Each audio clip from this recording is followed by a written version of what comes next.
বন্দরনগরী বন্দর আব্বাসে ভয়াবহ বিস্ফোরণের রেশ কাটতে না কাটতেই আবারও বিস্ফোরণে কেঁপে উঠেছে ইরান। দেশটির মাশহাদ শহরের একটি বিশাল মোটরসাইকেল ও টায়ার ফ্যাক্টরিতে রোববার 4 মে ভয়াবহ বিস্ফোরণের ঘটনা ঘটে। এরপর সেখানে থেকে কালো ধোঁয়ার কুণ্ডলী বের হতে দেখা যায়। স্থানীয় সংবাদ মাধ্যম ইরান ইন্টারন্যাশনাল এ খবর নিশ্চিত করেছে। বিস্তারিত ঘটনা আমরা জানব বাংলাদেশের অন্যতম জনপ্রিয় নিউজ চ্যানেল এটিএন বাংলা। একটু কথা বলি আমি, যদি আপনার খবর দেখেন তাহলে বাঙালিদের উচিত বাংলাদেশের খবরগুলো দেখা, বাইরের দেশের না দেখা। কারণ আপনারা যদি নিজ দেশের খবর দেখেন তাহলে বাংলাদেশ অর্থনীতি উন্নতি হবে। যারা এটিএন বাংলা চ্যানেল সাবস্ক্রাইবও করেননি সাবস্ক্রাইবও করুন। ফুল ভিডিও দেখে আসুন। আবারও ভয়াবহ বিস্ফোরণের ঘটনায় কেঁপে উঠেছে ইরান। বন্দরনগরী বন্দর আব্বাসের বিস্ফোরণের রেশ কাটতে না কাটতেই এবার দেশটির উত্তর পূর্বাঞ্চলীয় শহর মাশহাদে বিস্ফোরণের ঘটনা ঘটে। এদিকে মাশহাদ ছাড়াও ইরানের আরও একটি শহরে বিস্ফোরণের ঘটনা ঘটে। প্রশ্ন হচ্ছে, ইরানে এই হামলা কি পরিকল্পিত? এর পেছনে কি ইসরায়েল? বিস্তারিত জানাচ্ছেন শেখ ফরিদ।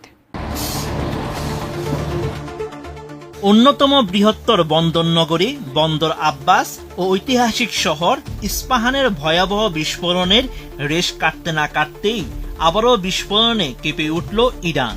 এবার দেশটির মাশহাদ শহরে এক ভয়াবহ বিস্ফোরণের পর আগুনের ঘটনা ঘটেছে।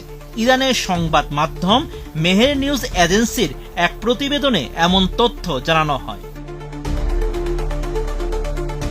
প্রাথমিক তথ্য অনুযায়ী বিস্ফোরণটি মাশহাদ শহরের একটি মোটরসাইকেল কারখানায় ঘটে এবং এরপর সেখানে আগুন লাগার পর তা দ্রুত ছড়িয়ে পড়ে। এদিকে আগুন লাগার একটি ভিডিও এরই মধ্যে সামাজিক মাধ্যমে ছড়িয়ে পড়েছে, যাতে আগুনের বিশালতা ও ধোঁয়ার কুণ্ডলী স্পষ্টভাবে দেখা যাচ্ছে। মাশহাদ ফায়ার সার্ভিসের প্রধান জানিয়েছেন, একটি 4000 বর্গমিটার জায়গা জুড়ে বিস্তৃত টায়ার ও কার্ডবোর্ডের গুদাম সম্পূর্ণভাবে আগুনে পুড়ে গেছে। তবে এই ঘটনায় এখনো পর্যন্ত হতাহতের কোনো খবর পাওয়া যায়নি। আগুন লাগার কারণ সম্পর্কে বিস্তারিত তদন্ত শুরু হয়েছে। সব মশার বিরুদ্ধে সুরক্ষা দিতে এলো বসুন্ধরা এক্সট্রিম অ্যারোসল, মশার বিরুদ্ধে এক্সট্রিম সুরক্ষা। এদিকে ইসরায়েলের সংবাদ মাধ্যম টাইমস অফ ইসরায়েল জানিয়েছে, মাশহাদ ছাড়াও ইরানের কৌম শহরে আরেকটি বিস্ফোরণের ঘটনাও ঘটেছে, যা সামাজিক মাধ্যমে এই ধরনের ভিডিও ছবি পাওয়া যাচ্ছে বলে জানায় গণমাধ্যমটি। এর আগে গত 26 এপ্রিল বন্দরনগরী বন্দর আব্বাসে ভয়াবহ বিস্ফোরণে এখন পর্যন্ত 70 জনের মৃত্যু হয়েছে। এছাড়া আহত হয়েছেন 5 শতাধিক মানুষ। এর 4 দিন পর ইরানের ঐতিহাসিক শহর ইস্পাহানের একটি গুদামে বিস্ফোরণ ঘটেছে। বিশ্লেষকরা বলছেন, এটি নিছক কোনো দুর্ঘটনা নয়। এই ভয়াবহ বিস্ফোরণ হামলা ইসরায়েলি বাহিনীর দিকেই ইঙ্গিত দেয়।